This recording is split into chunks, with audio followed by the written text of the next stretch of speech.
বান্দা আমি আল্লাহ তোর কাছে আছি, কি দরকার বল। দুনিয়াওয়ালারা চাইলে বেজার হয়, আমি আল্লাহ না চাইলে বেজার হই, কারণ দুনিয়ার সবাই স্বার্থপর, অভাবী। আমি আল্লাহর কোনো অভাব নাই, কোনো স্বার্থ নাই। আমি আল্লাহর কাছে চাও, আলা মিন মুস্তাগফিরিন ফাগফির আলা, কে গুনাহ করেছো ক্ষমা চাও, আমি আল্লাহ ক্ষমা করে দিব। কারণ আমি আল্লাহ চাই না কেউ জাহান্নামে যাবে। কারণ বান্দা তুই এতটাই যে দুর্বল, ওই যে জমিন থেকে 9,30,00,000 মাইল উপরের সূর্যের গরম সহ্য করতে পারো না। এই সূর্যটা হাসরের ময়দানে যদি মাথার উপরে চলে আসে, সহ্য করতে পারবি না।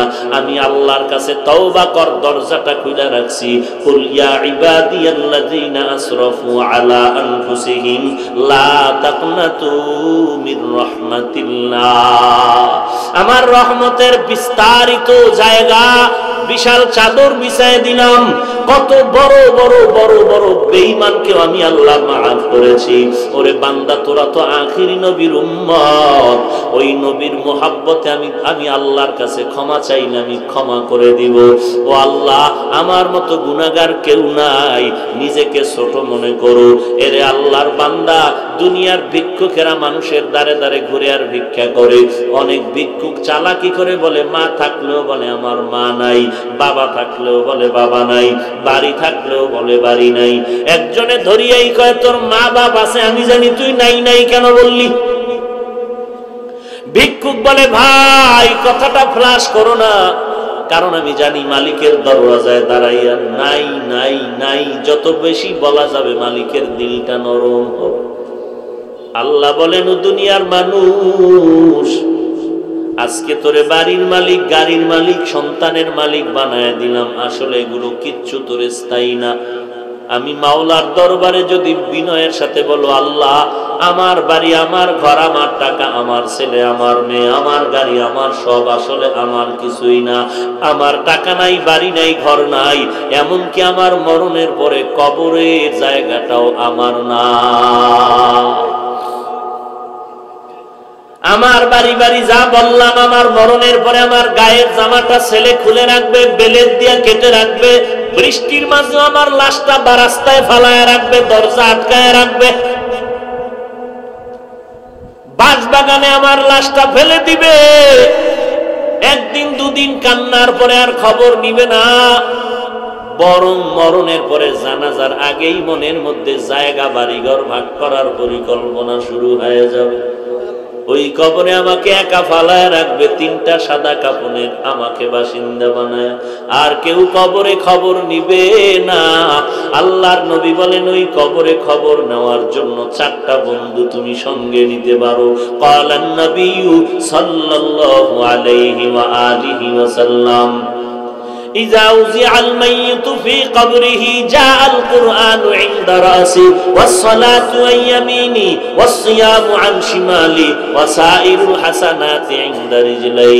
আল্লাহর নবী বলেন, উম্মতের দল অন্ধকার কবরে রেখে যাওয়ার পর 2জন ফেরেশতা আসবে প্রশ্ন করার জন্য।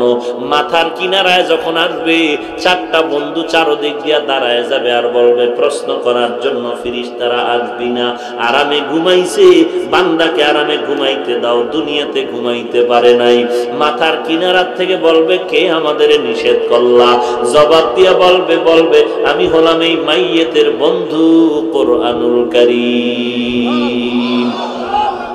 ফেরেশতারা ডান পার্শ্বে যাবে, আসবা না, কে নিষেধ করলা?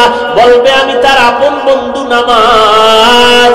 ফেরেশতারা বাম কিনারায় যাবে, বলবে আসবা না, কে নিষেধ করলা? বলে আমরা তার বন্ধু রোজা। পায়ের কিনারায় যাবে, বলবে আসবা না, কে নিষেধ করলা? বলে বান্দার যাবতীয় নেক আমল, দস্তারখানের আমল, মেসওয়াকের আমল, টুপির আমল, দাড়ির আমল। কতক্ষণ তোমরা থাকবা? বলে আমাদের এই মাইয়াতকে জান্নাতে ঢুকায়া দেওয়া পর্যন্ত থাকবো। এরে নবীর উম্মত, আর এই 4 বন্ধু যদি তোমার সাথে না নিয়ে যাও, ফেরেশতা প্রশ্ন করবে, রবের পরিচয় দাও, মার রব্বুক ওমা দীনুক, ধর্মের পরিচয় দাও, রাহমাতুল লিল আলামিনের পরিচয় দাও। তুমি তো ধর্ম কি জিনিস জানতাই না, ধর্ম কাকে বলে তাও ভালো করে চেনো না। স্লোগানে তালে তালে তাল মিলায় বলো, ধর্ম যার যার উৎসব সবার। তোমার নিজের যে একটা নিজস্ব ধর্ম আছে তার খবরই নাই। তোমার যে একজন আল্লাহ আছে সে আল্লাহর সাথে কোনো সম্পর্ক নাই। তোমার যে রহমাতুল লিল আলামিন আছে সেই ব্যাপারে তোমার খবর নাই। আল্লাহ তাআলা বলবেন, আর দেরি না করিয়া কবরের সাথে জাহান্নামের দরজাটা খুলিয়া দাও। জাহান্নামের আগুন কবরটা ভরে যাবে। একটা নয়, দুইটা নয়, 70 থেকে 99টা সাপ কবরে আসবে।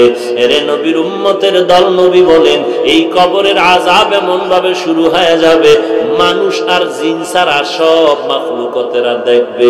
যে কারণে দেখা যায় অনেক কবরের পাশে কুকুরেরা ঘেউ ঘেউ ঘেউ ঘেউ করে কান্না করে, গরু রশি সিরিয়া পালায় যায়, কারণ ওরা কবরের আযাব নিজের চোখে দেখতে পায়। আল্লাহর নবী বলেন, আমি একদিন জান্নাতুল বাকির মধ্যে হাঁটতেছি আর দোয়া করতেছি, হঠাৎ করে গিয়া দেখি একটা কবরের মধ্যে আল্লাহ দেখায় দিলেন আযাব চলতেছে একটা যুবকের কবরে। আমি এই যুবকের কেন আযাব হয় আল্লাহর থেকে জানতে চাইলাম।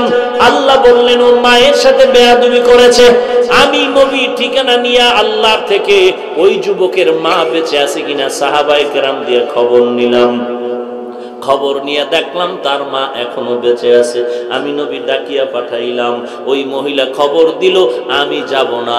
আমি বললাম, বলে দাও তার সন্তানের কবরে আযাব হয় যেন মাফ করে দেয়।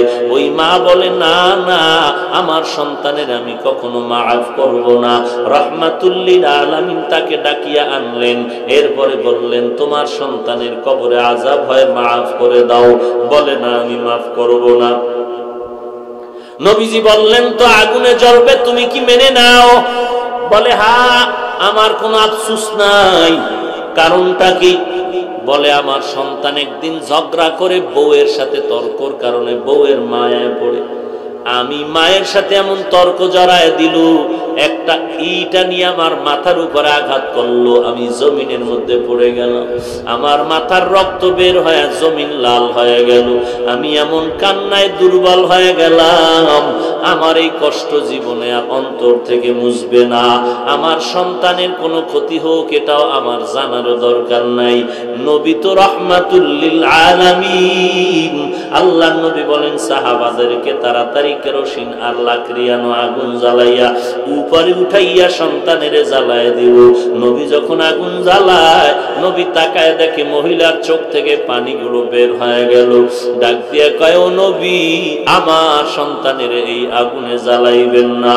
আমার সন্তান হাজারো যদি অন্যায় করে, আমি নিজের চোখে তাকাইয়া সন্তানের কষ্ট সহ্য করতে পারবো না।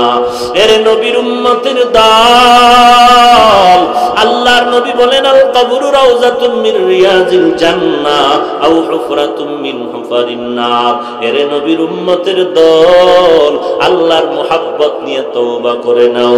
আল্লাহ তাআলা বলেন, কত বড় বড় বেঈমান কেউ তো আমি আল্লাহ ক্ষমা করে মাফ করে দিয়েছি। তোমরা অন্যায় যদি করিয়া থাকো, চোখের পানি ছেড়ে কান্না করো, তওবা করো।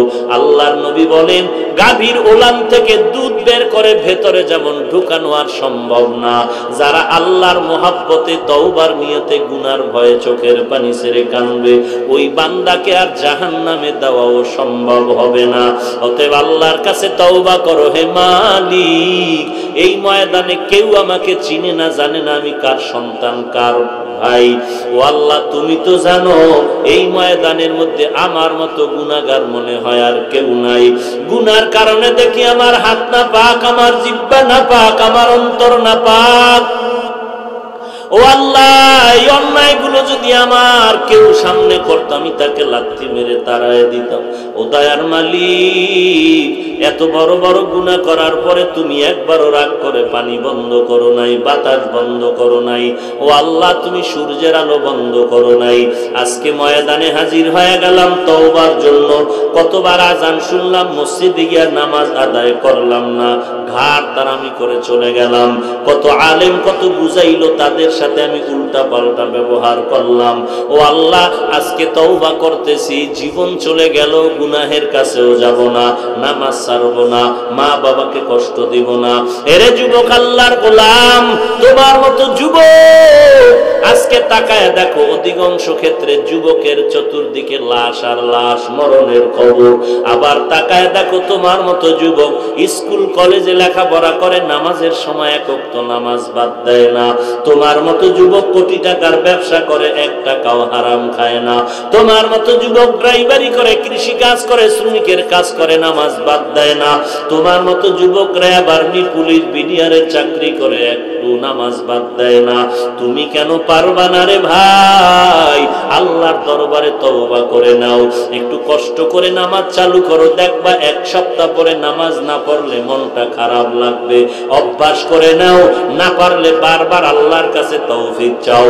আর কোন ভালো আল্লাহওয়ালা যদি পাও, যাদের দোয়া কবুল হওয়ার মতো দিল সাক্ষী দেয়, এমন আল্লাহওয়ালার থেকে একটু দোয়া নিওয়ার বলিও, হুজুর আমার জন্য দোয়া করবেন, আমি যেন 5 ওয়াক্ত নামাজ পড়তে পারি ঠিক মতো।